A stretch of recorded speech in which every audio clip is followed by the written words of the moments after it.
안녕하세요. 두 번째 시간 수업을 시작하도록 하겠습니다.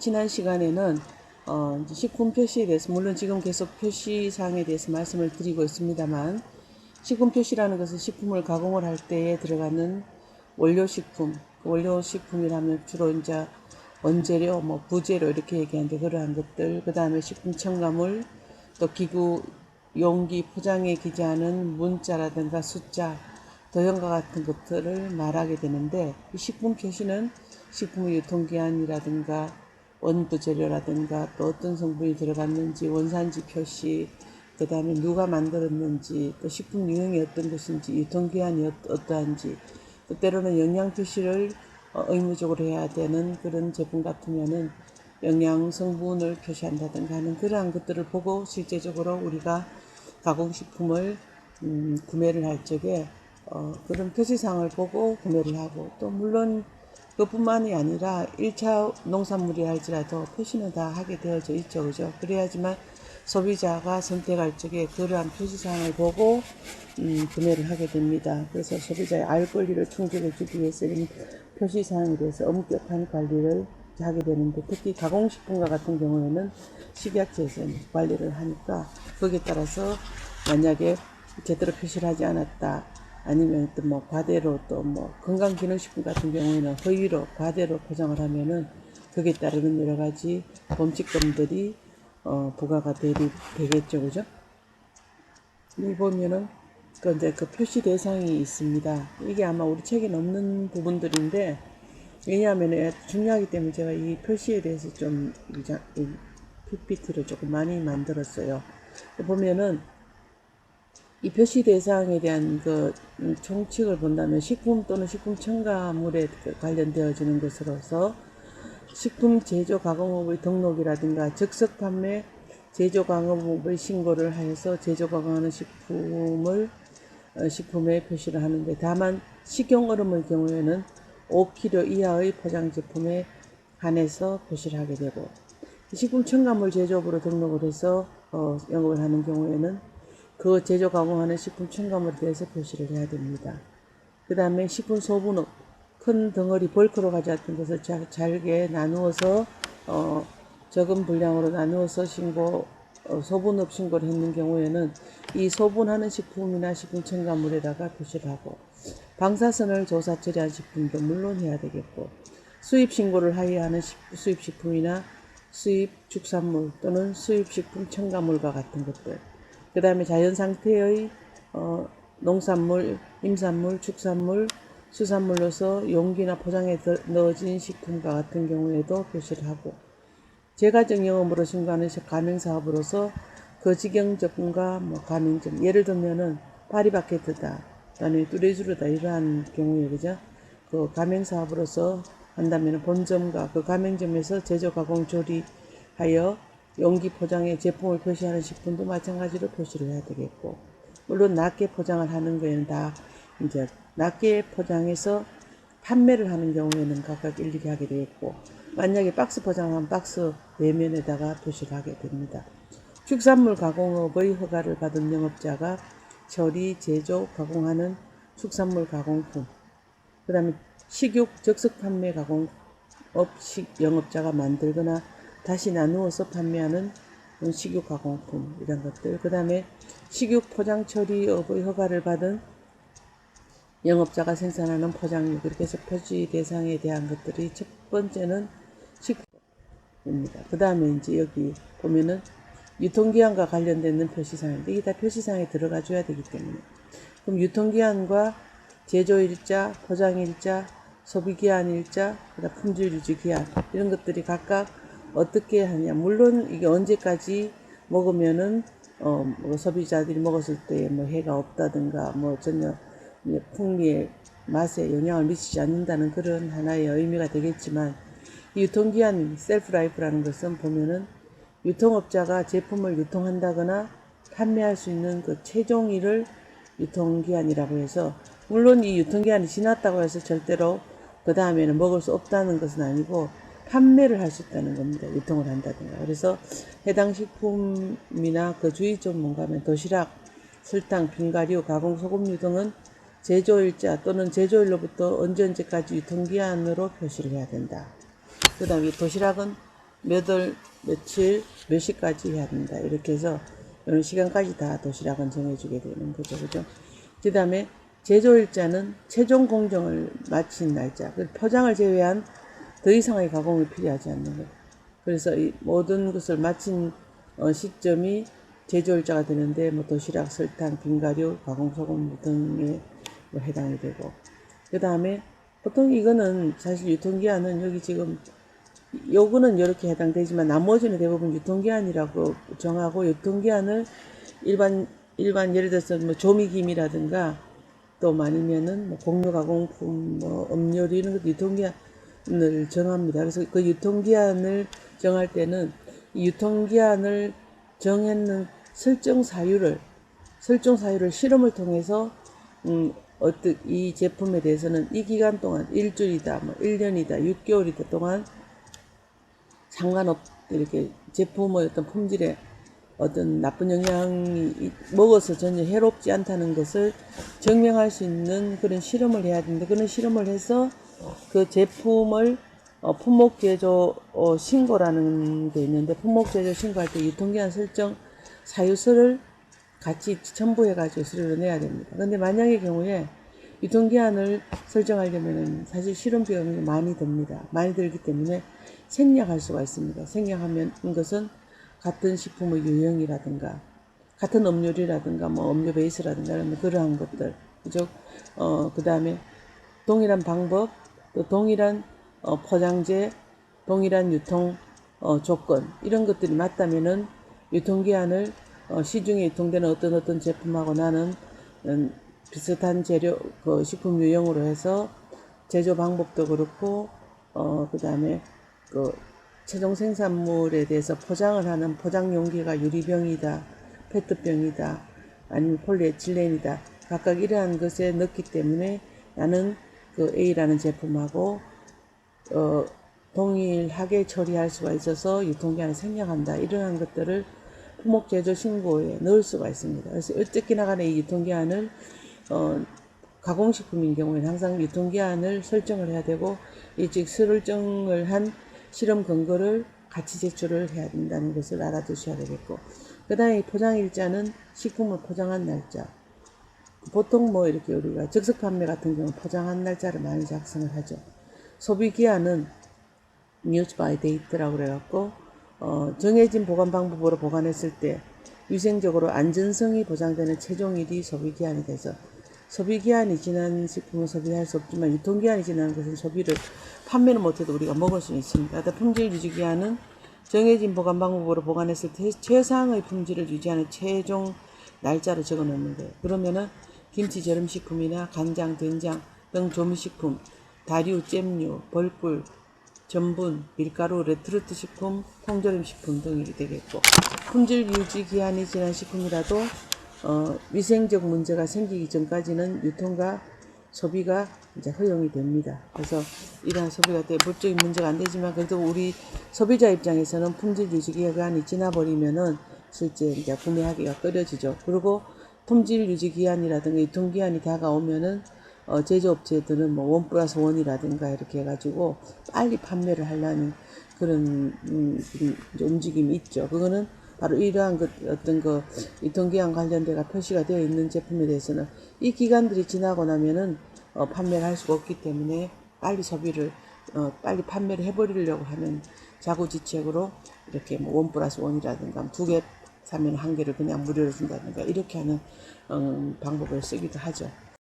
자, 그 다음에 여기 보면은 제조연원리 유통기한 품질 유지 기한 이렇게 되어 있습니다. 그래서 제조연원리는 포장을 제외한 더 이상의 제조나 가공이 필요하지 않는 시점입니다. 포장 후에 멸균 및 살균 등 별도의 제조 공정을 거치는 제품이 바로 최종 공정을 마친 시점입니다. 캡슐 같은 경우에 충전 성형이 완료된 지점이고, 소분 판매를 하는 경우에는 소분했는 원료 제품의 제조 연월일입니다. 그리고 저장성이 변하지 않는 단순 가공 처리한 원료 제품의 포장 시점을 제조 연월일로 둡니다. 그 다음 유통기한은 제품의 제조일로부터 소비자에게 판매가 가능한 기간을 뜻하는데 날짜 뒤에다 어디 어디까지라고 표시를 하고, 품질 유지 기간은 식품의 특성에 맞는 적절한 보존 방법이나 기준에 따라 보관할 경우 해당 식품의 고유의 품질이 유지될 수 있는 기한을 말하고, 날짜 뒤에 어디 어디까지를 표시하지 않습니다. 이렇게 여기 차이가 있다는 거. 유통기한하고 품질 유지기한. 보통 장류라든가 김치라든가 이런 거 보면은 뭐 이렇게 표시하는 경우가 많죠. 자, 그 다음에 세부 표시 기준으로 해서 보면은 또 이게 중요하니까 자꾸 나옵니다. 유통기한이나 품질 유지기한을 볼 때에 유통기한은 몇 년 몇 월 며칠까지, 000까지, 뭐뭐까지, 또는 유통기한이 이렇게로 표시를 되고, 축산물의 경우에는 유통기한이 3개월 이내인 경우 유통기한을 몇 년 표시 생략 가능합니다. 연에 대한 것은 표시가 가능하잖아요. 예를 들어 3개월인데 뭐 몇 년이라는 거 쓸 필요가 없잖아, 그죠? 그 다음 제조일을 사용하여서 유통기한을 이제 표시하는 경우에는 제조일로부터 며칠까지, 제조일부터 몇 월까지 이렇게 됩니다. 그 다음에 식품의 제조 가공, 요거에서 만약에 제조일로부터 뭐 10일, 제조일부터 뭐 06일 아니면 10, 10월 10개월까지, 제조일로부터 뭐 02년까지 이렇게 되고, 그 다음에 여기는 보면은 이제 그 제조 가공과 포장 과정이 자동화 설비로 일괄 처리되어 제조 시간까지 자동으로 표시되어 있는 경우는 몇 시까지. 우유 같은 경우 뭐 이렇게 되죠. 특히나 예민한 경우. 품질 유지 기한은 몇 년도, 이렇게 또는 몸으로 표시를 할 수 있다. 품질 유지는 이렇게 까지를 붙이지 않는다는 얘기입니다. 그 다음 제조 연월일은 표시 대상이 즉석 섭취식품 중에서 도시락, 김밥, 햄버거, 샌드위치와 같은 경우에는 특히나 즉석 섭취식품이라도 이렇게 쓴다.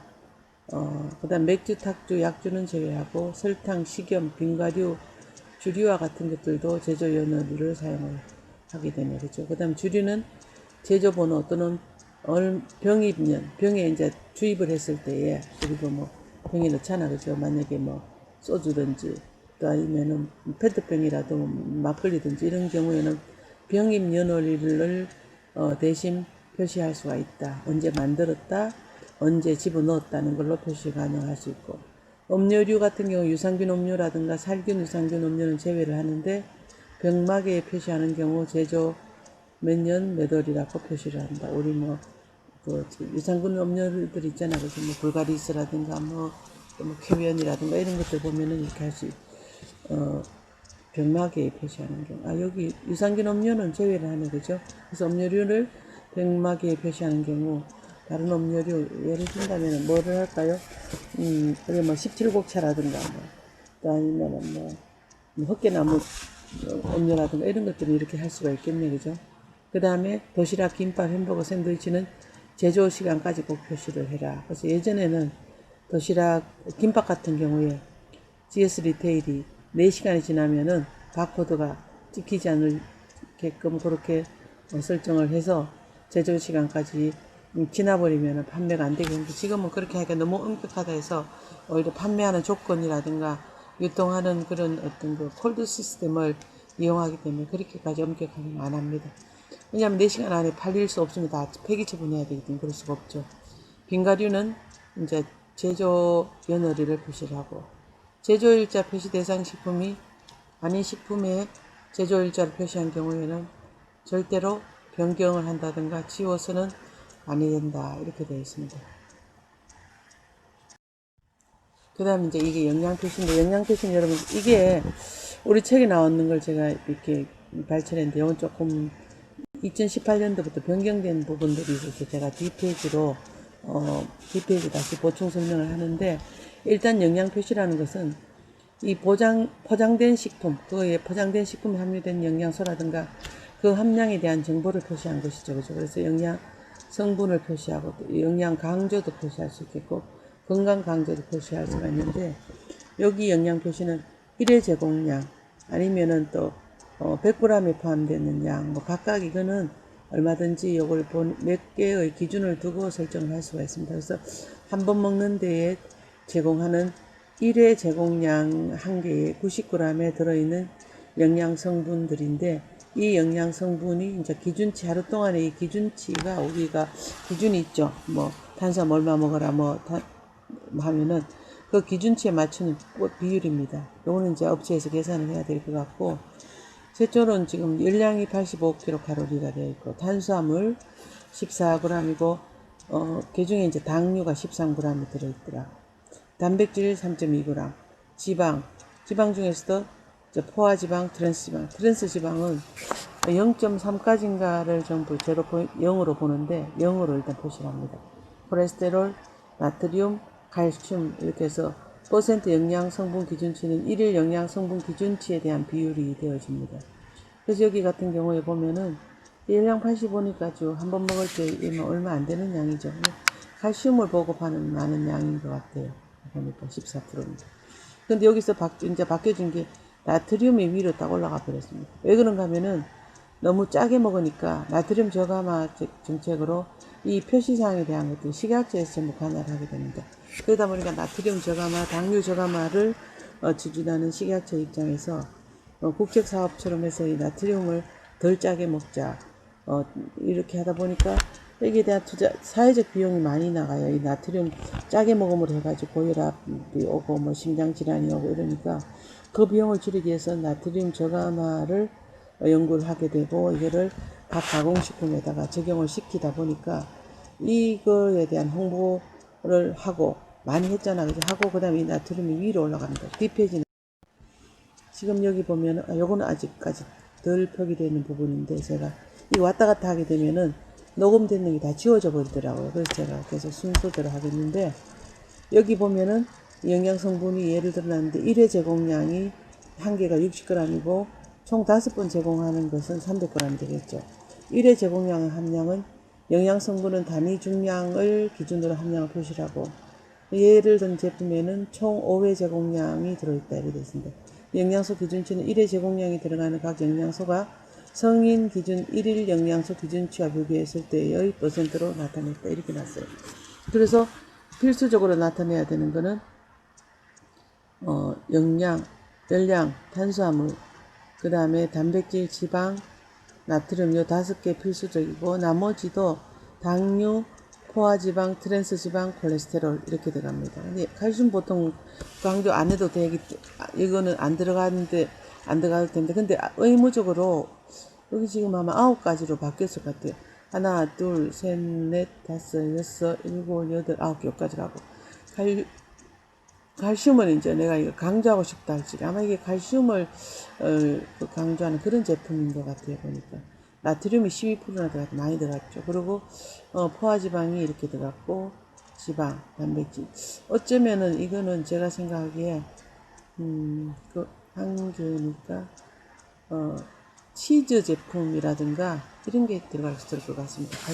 칼슘과 포화지방이 들어갔고 단백질 함유량 이렇게 되는 거죠. 그래서 이거는 전체적으로 맞출 때에 하루 이제 이거지 성인 1일 영양소 기준치에 대한 것들이 이렇게 나옵니다. 예를 이렇게 드러났는데 뒷페이지 한번 볼게요. 지금 여기 나트륨이 위로 올라갔다고 말씀드렸죠. 아이고, 일단 나중에 설명할게요. 영양성분은 표시 대상식품이 영양성분을 의무적으로 표시해야 되는 대상식품입니다. 그러면은 장기 보존하는 식품, 레토르트 식품을 포함해서 장기 보존하는 식품과 과자, 캔디류, 빙과류, 빵류, 만두류, 초콜릿류, 잼, 식용유지, 면류, 음료류, 특수용도 식품, 어육 소시지, 적석 섭취 식품 중에서 김밥, 햄버거, 샌드위치, 장류, 커피, 장류 중에서 한식 메주라든가 재래 한식 메주, 한식 된장 및 청국장은 실제적으로 표시 대상식품에서 제외를 합니다. 뭐 나트륨 얼마 들었고, 뭐 영양이 얼마 들었고, 지방이 얼마 들었고, 단백질 얼마 들었고 그런 거 하지 않는다는 얘기입니다. 커피는 표시를 하되 볶은 커피라든가 인스타트 커피는 제외를 하고 이게 됩니다. 표시 대상의 영양 성분은 열량, 나트륨, 탄수화물 중에서 당류, 그 다음에 지방 중에서는 트랜스지방하고 포화지방, 트랜스지방이 위하다 해서 트랜스지방 꼭 표시를 하는 거예요. 콜레스테롤, 단백질, 그 밖에 영양 표시나 영양 강조를 표시하고자 하는 일일 영양 성분 기준치를 넣을 수가 있는데 여기서 하나, 둘, 셋, 넷, 다섯, 여섯, 일곱, 여덟, 아홉 요거는 의무적입니다. 의무. 자 여기 보면 일일 영양 성분 기준치는 일일 영양 성분 기준치 비율은 한 번 영양 성분 기준치 1회 영양 성분 기준치에 대해서 해당 식품이 총열량 또는 100ml당 100g이든지 혹은 100ml가 제공되는 양을 나타내는데 그래서 일일 영양 섭취 기준치에 대한 비율을 보면은 식품이 하루에 섭취해야 할 영양 성분의 양은 몇 %를 함유하는지 알 수가 있고 그 해당 식품의 영양 성분 함량이 높은 수준인지 낮은 수준인지를 쉽게 이해를 할 수가 있다. 이 표시를 영양 성분을 표시했는 걸 보면은 아 요거를 먹으면 오늘 먹어야 될 영양 성분의 뭐 한 20%를 보충했다 하면은 그 얼른 쉽게 되기 때문에 같이 그렇게 표시를 한다는 얘기입니다.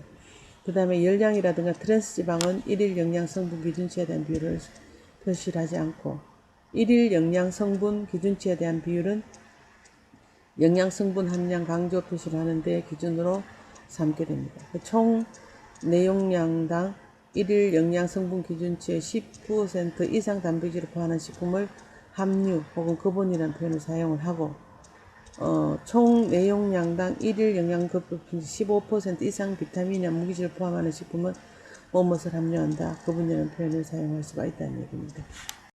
자, 그 다음에 보면은 일일 영양 성분 기준치 2000kcal를 기준으로 해가지고 표시 기준에서 본다면은 여기 지금 2018년 1월 1일부터 해서 이제 이렇게 표시 기준이 나왔는데 탄수화물 기준치, 그 다음에 당류, 식이섬유, 단백질, 지방, 포화지방, 콜레스테롤, 나트륨, 칼륨, 비타민 A 이건 마이크로그램 레티놀 이퀴블런트는 체내에 들어가서 비타민 레티놀로 작용하는 것과 동등한 양이 됩니다. 비타민 C 이렇게 해서 나타나 가지고 있네 그죠. 그래서 여기 1일 영양 성분 기준치 여기 기준치에 맞춰서 1회 제공할 때 얼마만큼 제공이 되는가를 퍼센트 비율로 나타낼 수가 있겠죠. 요거는 이제 식약 적고시 2016년 99호에 해도 되는데 시행은 이렇게 하고 지금은 여기 기준에 의해 가지고 당류를 내가 그 제품에 만약에 20g이 들어있으면은 500에 대해서 20g이니까 20%가 되잖아요. 그죠? 그러면은 1회 섭취할 때 당 하루 섭취 20%라는 것을 표시를 해줄 수가 있어요. 자 여기 보면은 바뀌었죠. 영양성분 활용법에 대해서 일반 우유하고 저지방 우유에 대한 근데 영양정보가 총 내용량이 200ml입니다. 우리 보통 시중에 유통되는 CO의 양이 200ml잖아요. 그죠? 그런데 여기 보면은 한번 200ml를 먹었을 때 135kcal를 섭취를 할 수가 있다. 그 다음에 요거는 저지방 우유와 같은 경우인데 200ml 똑같이 섭취를 해도 80kcal가 섭취가 되더라는 얘기입니다. 그리고 총 내용량당 1일 영양 성분 기준치에 대한 비율 좀 전에 제가 바로 앞 페이지에서 제 탄수화물 얼마 쭉 했잖아요. 그것처럼 이렇게 된다면은 쭉 보시고 그 다음 보시는데 여기 나트륨이 제일 위로 올라왔죠. 나트륨 그 다음에 탄수화물, 당류, 지방 중에서 트랜스 지방, 포화지방, 콜레스테롤, 단백질 이렇게 됩니다. 순서가 좀 바뀌었어요. 그래서 총 이제 내용량에 대한 열량을 제일 위에다가 오른쪽 편에 놔두지만 이 영양 성분을 표시할 때 하는 데 있어서는 나트륨 제일 위로 올라왔다는 거. 이만큼 나트륨 섭취를 줄이는 데에 대한 포커스를 두기 때문에 강조하는 의미에서 제일 위에다 올려놓습니다. 여기 보면은 다른 건 다 똑같아요. 그죠? 당류나 탄수화물, 나트륨 똑같은데 지방이 요건 8g이 들어가 16%를 한번 우유 먹을 때에 제공받는 데 비해서 여 같은 경우에는 저지방이니까 4%. 탈지시키는 또 뭐 다른 어떤 그 용매가 있긴 하겠죠. 그죠? 이런 거. 포화지방은 이제 5g이 들어있는데 비해 가지고 1g이 들어오고 7% 들어. 콜레스테롤도 7% 20mg인데 콜레스테롤 5mg. 단백질 똑같은 지방만 낮췄기 때문에 이제 저지방으로. 그래서 뭐 살찌는데 좀 신경을 많이 쓰는 아니면 다이어트에 또 관심이 많은 그런 사람들은 항상 뭐 저지방 우유를 섭취한다는 게 이제 바로 이렇게 비율이 딱 나와버리죠. 그죠? 이렇게 되면. 영양 성분은 표시 순서가 에너지 거분으로서 일반적인 기능뿐 아니라 만성질환과 관련이 있기 때문에 소비자의 적극적인 관심 유도를 위한 수단으로 써서 만성 질환 등 이제 국민보건상의 중요성과 소비자에게 익숙한 일반적인 순서를 감안해서 바뀌었죠. 나트륨 먼저. 예전에 나트륨이 좀 밑으로 갔었어요. 탄수화물 위로 올라가고 이 나트륨 제일 앞에 선저주자가 되고 쭉 이렇게 됩니다. 그럼 물론 제일 위에 오른쪽에는 영양 총 열량을 쓰게 있고 영양 표시에 대한 소비자 인식도 및 활용도를 향상을 기대하기 위해서 영양 표시 순서를 이렇게 바꿨다는 얘기입니다. 자, 그 다음에 위생법에서 다시 또 본다면은 식품의 영양표시 등 시행규칙 제6조 영양표시 대상식품이 있습니다. 그러면은 좀 전에 말씀드렸죠. 레토르트 식품인 그 장기 보존식품과 과자류 중에서 과자 및 캔디류, 이 식품 유형별로 쭉 해놨는 거예요. 빵, 만두, 초콜릿, 잼류, 식용유지, 면류, 음료류,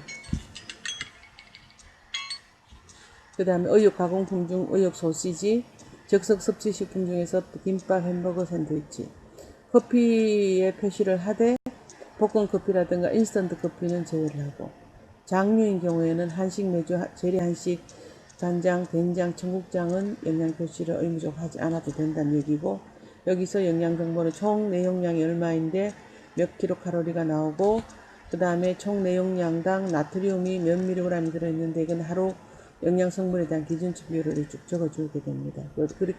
이렇게 지금 바뀌었어요. 그리고 11조 2의 나트륨 함량 비교 표시라든가 11조 유전자 변형 표시 식품을 또 표시를 하라는 것이 이렇게 표시 기준에 나타나 있습니다. 여기 보면 이건 미국의 영양 표시 제도입니다. 그럼 뉴트리션 팩트라고 그래갖고 이거는 이제 영양에 대한 어떤 그 정보를 제공하는데 서빙 사이즈 1컵이죠. 그죠? 228g을 1컵으로 볼 때에 1에 제공하는 분량입니다.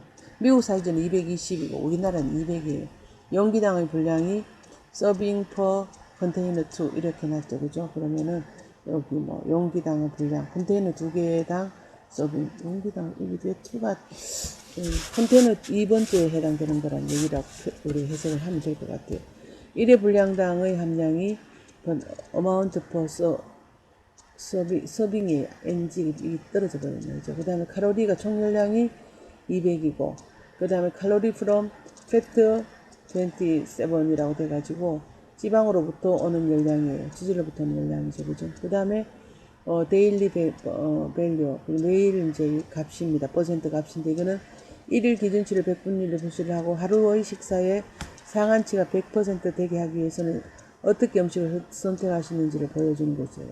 다이어트리 파이버 11g이니까 44%가 되니까 이거는 다이어트 이제 식이섬유소가 많은 그런 식품 같아요. 그 다음에 여기 소디움 소금이 많이 짜네 39%가 들어가니까 39%만큼을 얘가 제공을 한다는 얘기 하루 동안에 여기 보면은 뭡니까 토탈 팻 그 다음에 뭐 세츄레이트 팻 칼로리 총 칼로리 그죠. 그 다음에 여기는 아직까지 뭐 프로테인 그 다음에 뭐 슈가 다이어트리 파이버 소디움 소금 여기 콜레스테롤 있고 세츄레이트 팻 시고 그 다음에 비타민 A와 칼슘과 같은 경우에는 이제 꼭 여기서는 아마 미국은 꼭 섭취를 이렇게 표시를 해야 되는 모양이에요. 지질, 탄수화물, 단백질 1g당의 열량이 이제 좀 나오고 그 다음에 건강에 중요한 영양소이지만 과잉 섭취가 우려되는 경우에 이렇게 올려놓고 그 다음에 여기 보면은 퍼센트 1일 기준으로 200kcal를 기준으로 설정이 되어 있어서 열량을 그 이상 섭취할 때 증가되어야 하지만 지방, 포화지방, 콜레스테롤과 소디움, 이렇게 소금, 나트륨은 상한치를 넘지 말도록 해라 이렇게 되어 있습니다. 그 다음에 탄수화물, 식이섬유, 비타민, 무기질은 상한선에서 예외가 될 수가 있다 이렇게 돼서 뭐 패트, 카보하이드레이트, 프로테인이 각각 g당 칼로리가 나오네 여기 그죠 여기 나오고 그러면은 지질, 탄수화물, 단백질 1g당 열량이 패트 9 카보하이드레이트 4 프로테인 4 우리가 다 알고 있는 지식들 그죠. 이렇게 되어 있는데 이걸 간소하게 표시를 할 적에는 처음에 원 사이즈 한번 1회 제공하는 분량이 뭐 1 테이블 원 사이즈가 T 스푼이니까 TB SP 해가지고 14g으로 되어 있네요. 14g이고 컨테이너당 서빙하는 게 64g. 요거는 일례 분량이 이렇게 된다고. 일례 분량 14g. amount for serving, 서빙하는 양 칼로리가 130인데 이거는 이제 보통 총 칼로리고 여기 들어가는 게 패트, 포화지방, 폴리 언세츄레이티드 패티 애시드, 그다음에 모노 언세츄레이티드 패티 애시드, 불포화지방산, 포화지방산 이런 것들. 이건 불포화지방산, 이건 포화지방산.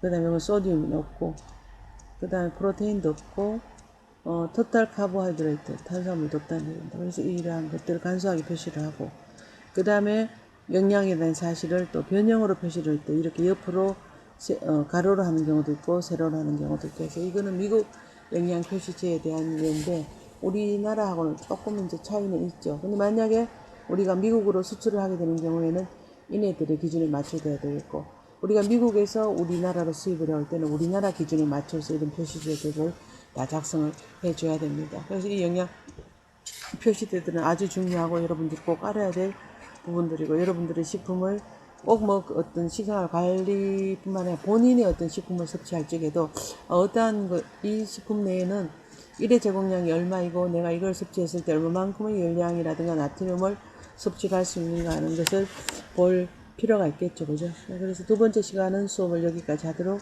하겠습니다. 수고 많으셨습니다.